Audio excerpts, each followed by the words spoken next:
So basic అసలు mutual fund ఇన్వెస్టింగ్స్లో మనకి mutual fund portfolio కన్స్ట్రక్షన్కి సంబంధించి కొన్ని నియమాలు ఉంటాయి.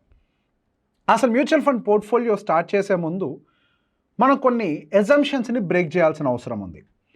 సో ఫస్ట్ అసలు మనకి లైఫ్లో రిస్క్ కవర్ అయిందా లేదా చెక్ చేసుకోవాలి. మ్యూచువల్ ఫండ్ ఇన్వెస్టింగ్స్లో డబ్బులు పెట్టే ముందు అసలు మీకు ఒకవేళ ఏదైనా జరిగి మీ ఎర్నింగ్ ఇంటికి రాకపోతే, అంటే మనిషి చనిపోతే ఏమైనా ప్రాబ్లం అవుతుందని ఆలోచించుకొని ఒక ఫస్ట్ మంచి టర్మ్ ఇన్సూరెన్స్ ఉందో లేదో చెక్ చేయండి.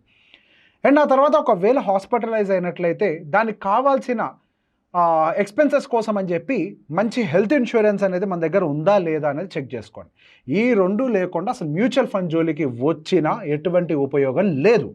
ఫస్ట్ కంపల్సరీ అవన్నీ తీసుకున్న తర్వాతనే దీని వైపు చూడండి. దాని తర్వాత ఎమర్జెన్సీ ఫండ్ వైపుగా చూడాలి. సో ఎమర్జెన్సీ ఫండ్ దగ్గర కనుక మనం కాంప్రమైజ్ అయినట్లయితే బై ఎనీ ఛాన్స్ ఏమైనా అన్సర్టినిటీ ఉంటే మీరు పెట్టే మ్యూచువల్ ఫండ్స్ని మీరే డిస్టర్బ్ చేసుకుంటారు. మన ఇన్వెస్ట్మెంట్స్ని, మన వెల్త్ని మనం డిస్ట్రాయ్ చేయకుండా ఉండాలి అని అంటే నేను చెప్పేది ఎప్పుడు ఒక 2 years కార్పస్ ఉంటే మంచిది అని.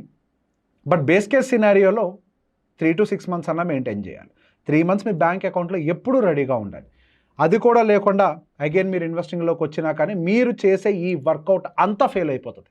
Majority of the mutual fund investors fail అయ్యేది స్ట్రాటజీస్లో కాదు, ఈ బేసిక్స్ అన్నీ ఐడెంటిఫై చేసుకున్నప్పుడు. సో ఎప్పుడైనా సరే మ్యూచువల్ ఫండ్ ఇన్వెస్టింగ్లో ఫస్ట్ మనం చేయాల్సిన పని మీ గోల్స్ని డిఫైన్ చేయడం, వాటిని ప్రాపర్గా స్ట్రక్చర్ చేయడం. ఒక చిన్న ఉదాహరణ చెప్తా.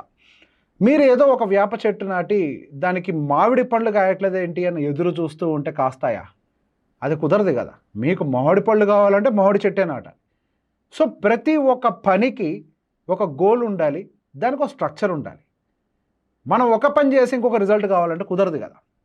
సో అందుకే ఇన్వెస్ట్మెంట్స్ పెట్టేటప్పుడు అసలు మన గోల్ ఏంటి ఐడెంటిఫై చేసి దానికి తగ్గట్టుగా మన ఇన్వెస్ట్మెంట్స్ని ప్లాన్ చేసుకోవాలి.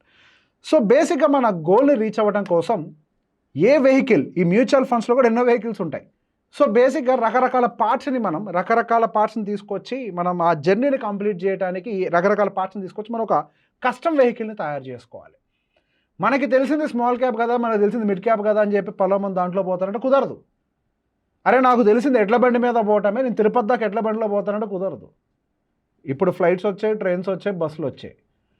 మనకి ఏది కన్వీనియంటో, మనం ఎంత టైంలో చేరుకోవాలో, మన బడ్జెట్ ఏంటి, మనం వెళ్ళాల్సిన స్పీడ్ ఏంటి, అక్కడ మనకి ఏ టైం, ఇవన్నీ క్లబ్ చేసుకొని కదా ఒక డెసిషన్ తీసుకుంటాం. అలానే మ్యూచువల్ ఫండ్స్ విషయంలో వచ్చేసరికి కూడా మనం రకరకాల ఇన్వెస్ట్మెంట్ టూల్స్ని క్లబ్ చేసుకొని, అంటే మ్యూచువల్ ఫండ్స్ ఉన్నటువంటి డిఫరెంట్ టూల్స్ని క్లబ్ చేసి ఒక కస్టమ్ వెహికల్ని తయారు చేయాలి.